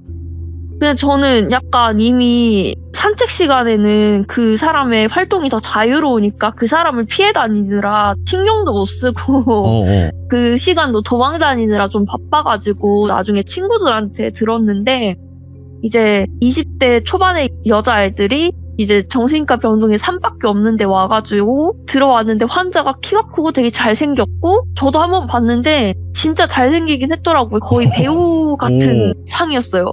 예. 그래서 멀리서 봐도 저 사람만 진짜 눈에 딱 띄는 그런 환자였거든요. 네. 그래가지고 막 애들이 막 맨날 초콜릿이나 사탕 가지고 가가지고 그 환자한테 주고 막 아, 잘생기고 봐야 돼, 그죠? 네. 예. 그래가지고 막 이런 식으로 했나 봐요. 그러면서 이제 급성기 병동에 있는 애들이 그 환자한테 이제 케이스 스터디를 하려고 한번 물어봤나 봐. 근데 되게 정상적으로 보였는데 왜 여기 있지? 왜냐면 그 행동하는 게 되게 급성기 환자 같지도 않고 예민하지도 않고 사람들이랑도 잘 어울리고 진짜 너무 그냥 정상인처럼 보이는 거예요. 예. 그래가지고 저희가 이제 PC 같은 걸 볼 수 있잖아요. 기록지를. 근데 그 기록지를 봤더니 이제 집에서 게임을 하는데 예? 엄마가 게임을 그만하라고 했다고 하다가 어머니를 해하려고 하다가 이제 아버지한테 발견돼가지고 그것 때문에 갇힌 거예요. 아, 게임 중독 좀 이런 건가? 네네. 만약에 존속 사례가 됐다면은 경찰서 이런 데 갔겠지만 미수가 됐더라고요. 예. 근데 이 사람이 사이코패스 점수가 엄청 높았다고 하더라고요. 그때 당시에는 몰랐는데 근데 저는 그것만 듣고 되게 무서웠거든요. 왜냐면 저렇게 진짜 멀쩡하게 웃고 떠들고 하는 사람도 되게 정상인처럼 행동하는 척을 할 수가 있는데 애들은 그걸 알고서도 그냥 잘생겼다고 초콜릿 주고 사탕 주고 흘렸네. 옆에서 웃고 떠들고 이렇다는 게 저는 그게 공포였던 것 같아요. 그러면서 예. 그 사람이 활동하는 걸 잠깐 봤는데 그 주변에 정신질환자 분들 있잖아요. 예. 그 사람들을 약간 다 자기 편으로 만드는 것 같은? 그러니까 어느 순간 보면은 점점점 그 사람을 주변으로 원이 계속 크게 만들어져요. 예. 나중에는 그 사람이 진짜 제일 키가 컸거든요. 모든 산책의 중심이 그 사람으로 돌아가고 있는 거예요. 예. 전 그래서 그게 진짜 무섭다고 생각했어요. 나중에 저런 사람이 사회에 나가서 활동을 하면은 저 사람이 진짜 완전 소시오패스가 되거나 사이코패스가 사이코패스. 되는 거구나 이런 생각을 하기는 했어요. 그쵸. 이게 이제 뭐 외모도 훈훈하고 또 게다가 사람을 이용하는 그런 거에 타고나는 사람들이 있잖아요. 네, 선동하는 거를 되게 잘하더라고요. 근데 사람을 겉만 봐서는 진짜 모르는 거긴 하니까. 그죠? 네. 그리고 또 어떤 일이 있었나요? 이제는 병원에서 겪었던 일인데요. 예. 이제 옛날에는 지금처럼 정신질환을 막 그렇게 오픈하거나 지금도 많이 오픈 못하시는 분들이 되게 많잖아요. 정신과를 다닌다고 얘기를 하지 못하시는 분들이 많으신데 옛날에는 특히 더 그러셨어요. 예. 그래서 이제 수술을 하려고 입원을 하시는 분들이 약간 정신질환을 많이 숨기고 입원을 하셨었거든요. 그래서 일단은 입원을 하셨었을 때 첫 번째 기억나는 환자분이 보호자분이 같이 오셨는데 이 사람이 그 전직 군인이어가지고 약간 행동이 좀 딱딱할 거다. 그리고 자기만의 생활 패턴이 있어가지고 그거 건드리는 거 좀 싫어한다. 그것만 좀 참고해 주시라. 이런 식으로 얘기를 하시는 거예요. 예. 그리고 그때는 또 코로나가 아니어서 보호자가 옆에 있을 수 있어가지고 이제 자기가 웬만한 건 케어할 건데 그것만 좀 지켜주시면 된다. 이런 식으로 얘기를 하셨어요. 그래서 그렇구나 이 생각을 하고 이제 과거력 같은 것도 했었을 때 뭐 먹는 약 이런 것도 없고 해가지고 그냥 저희는 수술 환자로 알고 받았던 거죠. 네. 근데 진짜 각 잡힌 생활을 하시더라고요. 무조건 몇 시에는 일어나서 기상을 해야 되고 몇 시에는 씻어야 되고 네. 몇 시에는 딱 누워 있어야 되고 몇 시에는 뭐 이불을 계속 진짜 무슨 군대에서 각 잡힌 이불 접는 것처럼 되게 그렇게 각을 잡아서 하시더라고요. 그러면서 보호자가 옆에 계속 있을 수가 없었던 게 보호자도 일이 있었어요. 일이 있어가지고 이제 환자가 어느 정도 괜찮은 걸 보고 갔는데 이제 문제는 환자가 수술하고 나서 보호자가 없으면서 생긴 일인데 환자가 좀 점점 이상해지는 거예요. 이제 각 잡힌 생활이라고는 얘기를 들었는데 점점 그게 강박처럼 심해지는 거예요. 새벽 6시부터 일어나가지고 갑자기 환자복을 빨래를 하기 시작해요. 환자복은 저희가 갈아드리는 거잖아요. 그런데 갑자기 새벽에 이렇게 라운딩을 가가지고 들어갔는데 바닥이 물바다가 돼 있는 거예요. 그래가지고 이게 뭐지 해가지고 그 물을 따라서 가봤더니 모든 친구랑 옷을 다 빨아가지고 다 널고 계신 거예요. 그 자기 자리에. 근데 다 빨가벗고. 왜냐면 저희한테 옷을 달라는 소리 안 하셨으니까. 그래가지고 이거 뭐 하시는 거냐 이러니까 더러워서 빨았다. 그러니까 아니 저희한테 얘기하시면은 저희가 갈아드리거나 새 옷을 드린다. 그러니까 다시는 그러지 마시라 이렇게 얘기를 하시고 첫날은 그렇게 넘어갔어요. 근데 그 다음날 또 똑같이 그렇게 하시는 거예요. 그래가지고 저희가 이제 저 사람 좀 이상하다라는 생각을 하고 있었을 때 옆에 있는 환자분들이 나와가지고 그 얘기를 하기 시작했는데 밤마다 저 사람이 온몸을 긁는 소리에 잠을 못 자겠다는 거예요. 그래가지고 그래요? 이래가지고 처음에 이제 발가벗은 채로 있었을 때 몸에 상처가 없었거든요. 근데 이제 그런 얘기를 듣고 환자 팔을 걷어보니까 온몸이 다 긁힌 자국인 거예요. 그래가지고 환자분이 왜 그랬냐 이러니까 처음에는 그냥 간지러워서 긁었다 이렇게 얘기를 했는데 이제 밤에만 그런다고 하니까 저희가 이제 라운딩을 갈 때 엄청 진짜 조용히 살금살금 가가지고 거기서 좀 들었어요. 그러니까 막 그런 거 있잖아요. 진짜 대표적인 조현병의 증상들 같은 거. 막 어떤 식으로 얘기를 하냐면 이놈의 벌레 새끼들 내 몸에서 당장 나가 이러면서 막 몸을 다 긁고 있는 거예요. 그래가지고 몸을 계속 긁어가지고 이제 몸에 피가 났었던 거죠. 그래서 저희가 보호자분한테 전화를 했어요. 환자분 지금 이런 상태인데 알고 계시냐고 얘기를 했더니 죄송하다는 거예요. 갑자기. 알고 보니까 본인이라고 했던 것도 다 거짓말이었대요. 그럼요. 그 전까지 정신폐쇄병동에서 입원 치료를 받고 있었던 조현병 환자였고 조현병 환자였고 다쳐가지고 입원을 하러 오는 길에 이제 그 전까지는 약을 보호자가 챙겨주고 있어가지고 먹었는데 이제 환자가 좀 괜찮아진 것 같아가지고 자기가 약간 마음을 놓고 일을 하러 왔는데 이제 그 사이에 약을 안 먹어가지고 이런 게 발생을 해버린 거예요. 예. 솔직히 말하자면 이 분이 그 전에 조현병 때문에 저질렀던 짓을 들었거든요. 예. 옆집에 들어가서 칼침을 하셨대요. 그 사람이 죽었어요? 죽지는 않으셨대요. 예. 네. 칼침을 해가지고 그게 어떤 경우였냐면 너네가 내 몸에다가 벌레를 풀어놨지 라고 하면서 칼침을 하셨대요. 예. 그래가지고 들어가셨는데 그런 걸 얘기를 안 하시면 어떡하냐 그랬다가 지금 이게 점점 심해져가지고 옆 사람분들 다 다쳤으면 어쩔 뻔했냐고. 게다가 여기는 대학병원이어가지고 저희가 5층에 그 정신병동이 있거든요? 폐쇄병동이? 그래서 정신병동이 있으면서 정형외과 같이 볼 수가 있었어요. 예. 근데 그거를 굳이 숨겨가면서 저희한테 얘기를 했던 게, 그러니까 이해를 하고 싶지 않은데 이해가 되는 것도 있지만 예.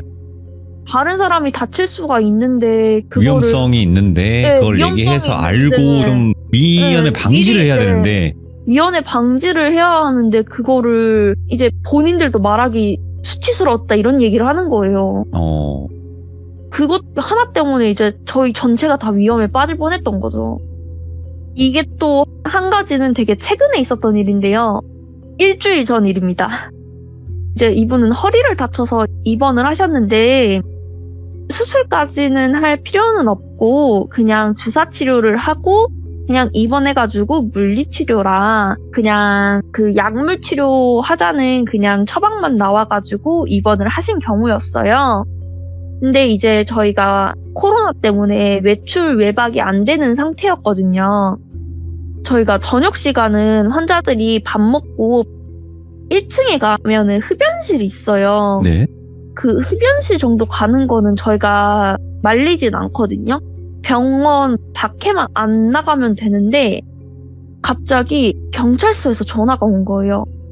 그래서 전화를 받았더니 입원했던 그 환자가 밥 먹고 담배 피러 사라진 줄 알았던 환자가 알고 보니까 그 병원 근처에 있는 국밥집에 가서 예. 술을 먹다가 옆자리랑 시비를 붙어가지고 술병을 깨서 옆 사람을 쳤대요. 그래가지고 이제 병원 근처니까 이 사람이 환자복이 병원 팔찌도 있고 해가지고 전화가 왔더라고요. 알고 보니까 저희한테 얘기 안 했던 질환이 알코올리즘이라고 알코올 중독. 원래 약 먹고 있었는데 알코올 중독 환자분들은 제일 치료가 안 되는 게 인정 안 하는 거거든요. 예. 게다가 여기는 보호자분도 없고 입원했었을 때 입원 보증인이라고 하잖아요. 입원 보증인이 그냥 지인이었어요.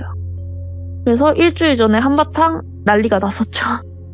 그러니까 병원 밖으로 못 나가게 하는데 뭐 그렇게까지 해야 되나라고 싶은 분들도 계시겠지만 이런 네. 일들이 벌어지니까 맞아요. 그래서 저희는 예. 밥 시간 빼고 밥 먹고 나서 30분 이내에 자리에 안 돌아온 사람들한테는 전화를 다 해요. 예. 전화를 다 하는데 이제 가끔 병원 전화는 그 앞에 지역번호로 뜨잖아요. 안 받아요, 사람들이. 아, 예. 그러면은 이제 보호자분한테 전화하고, 그러니까 새벽에도 자리에 30분간 없으면은 전화 또 하고, 그러고 맨날 욕먹고 왜 계속 전화하냐고. 예. 너무 사고치는 사람들도 많고 이걸 숨기는 사람들이 너무 많아가지고 이제 그거를 아직까지 많이 밝히지 않는 분들이 너무 많으셔가지고 이게 어떤 질병을 어떻게 숨기고 있는지를 모르니까 아직도 많이 숨기고 오시는 분들이 많아서 되게 조심하고 있죠. 그러니까 원래는 그냥 단순히 이 병인 줄 알았는데 추가적으로 네. 더 큰 게 있었던 거죠. 네.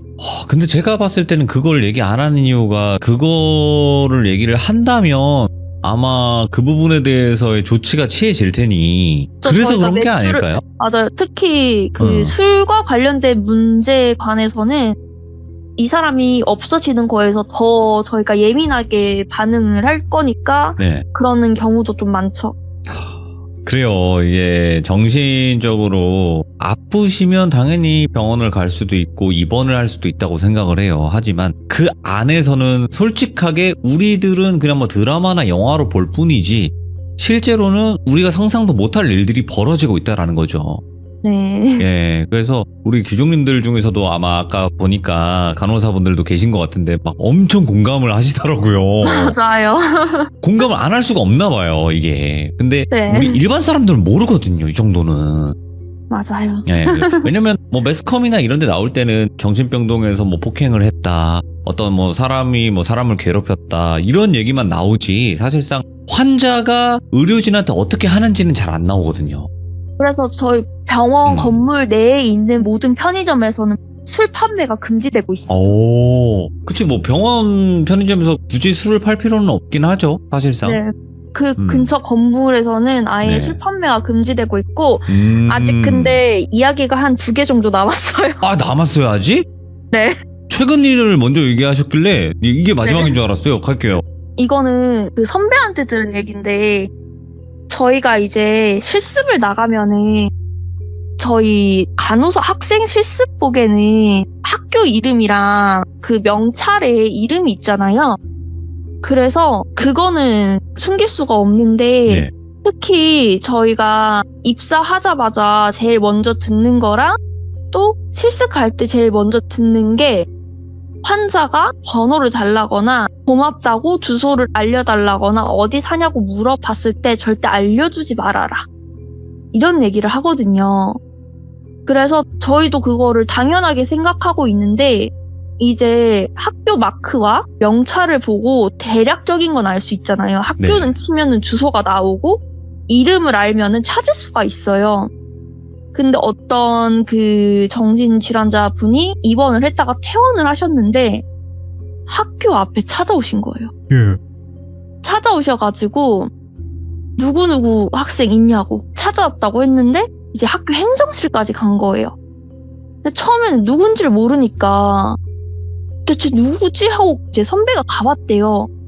가봤는데 그때 그 정신병동에 있었던 그 사람이었던 거예요. 예. 너무 소름 돋아가지고 소름이 쫙 돋았대요. 예. 그때는 근데 다행히 다른 사람이 있어가지고 혼자 만난 게 아니어서 진짜 그렇게 무섭진 않았는데 어떻게 알고 오셨냐고 하니까 막 엄청 되게 쑥스럽게 얘기했대요. 아, 그치, 그치. 선생님이 저한테 너무 잘해주셔가지고 막 이러면서 학교 마크랑 선생님 이름 보고 찾아왔다면서 너무 예. 고마워서 밥 한 끼 먹고 영화 한번 보고 싶다고 지금 나가자고 막 손을 잡고 끌고 나가려고 했대요. 예.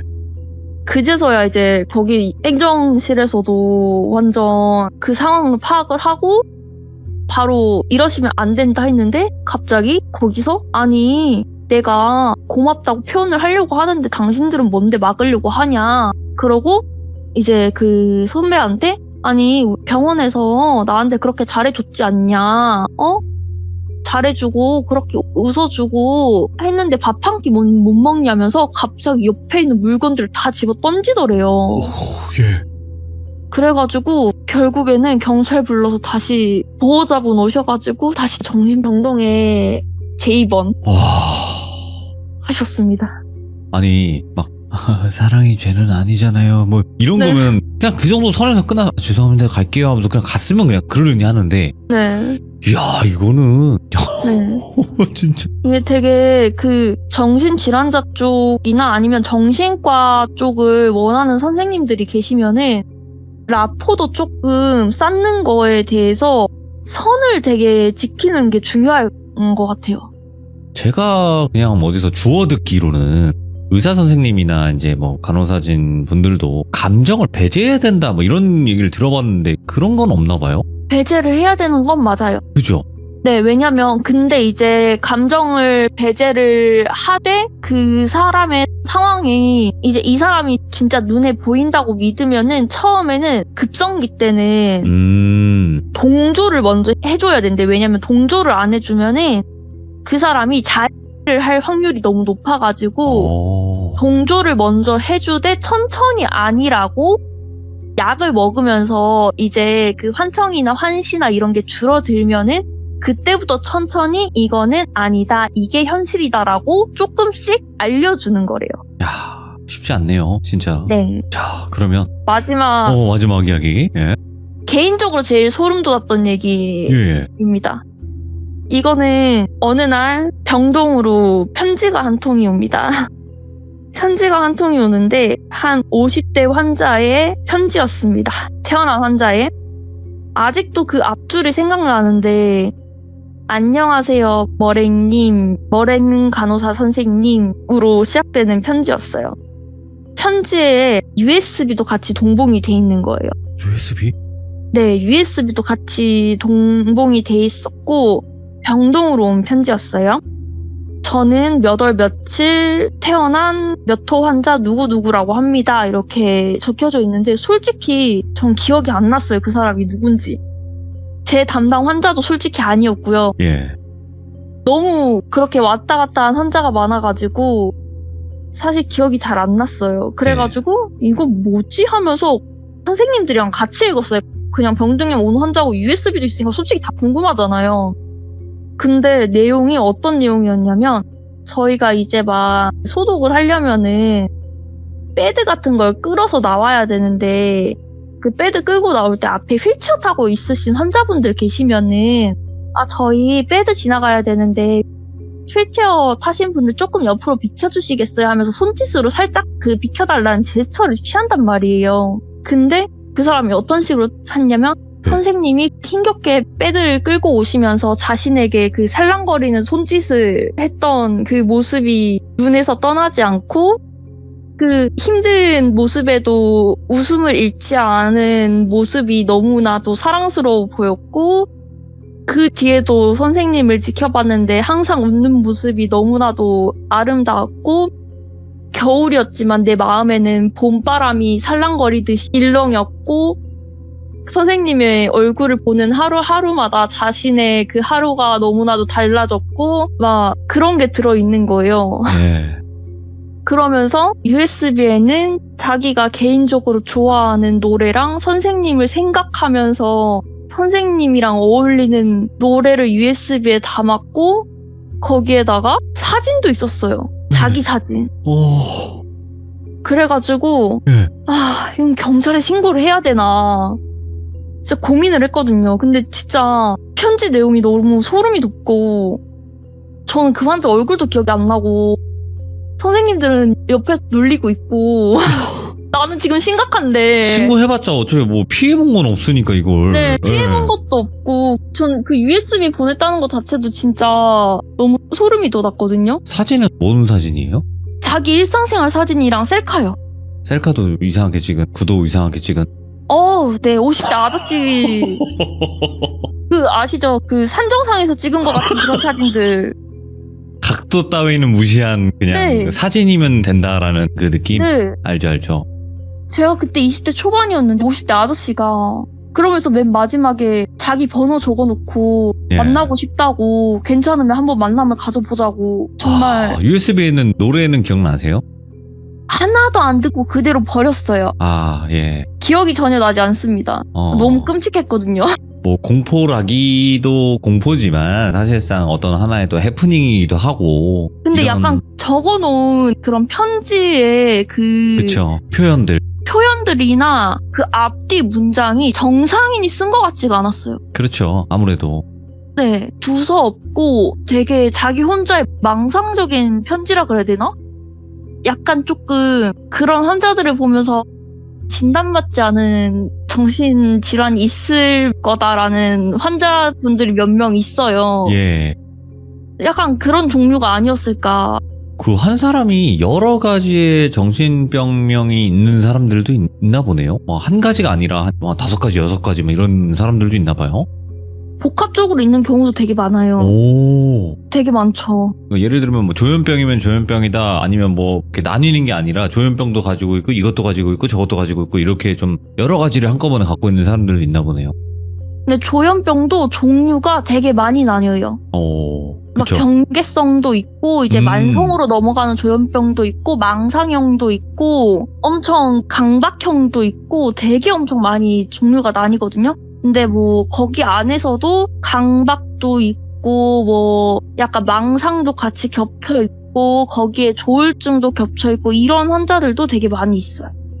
오늘 간접적으로 머랭님과 함께 이제 그 정신병동의 실습을 나가본 것 같은 간접적으로 정말 간접적으로 우리들 같이 함께 그곳에 가본 듯한 느낌이었고 뭐 넷플릭스의 드라마 같은 그게 있잖아요. 정신병동에도 아침에 온다고. 네. 그게 있지만 시들무에서의 머랭님의 그 버전에서는 정신병동에도 어둠이 오네요. 진짜로 네. 이 편은.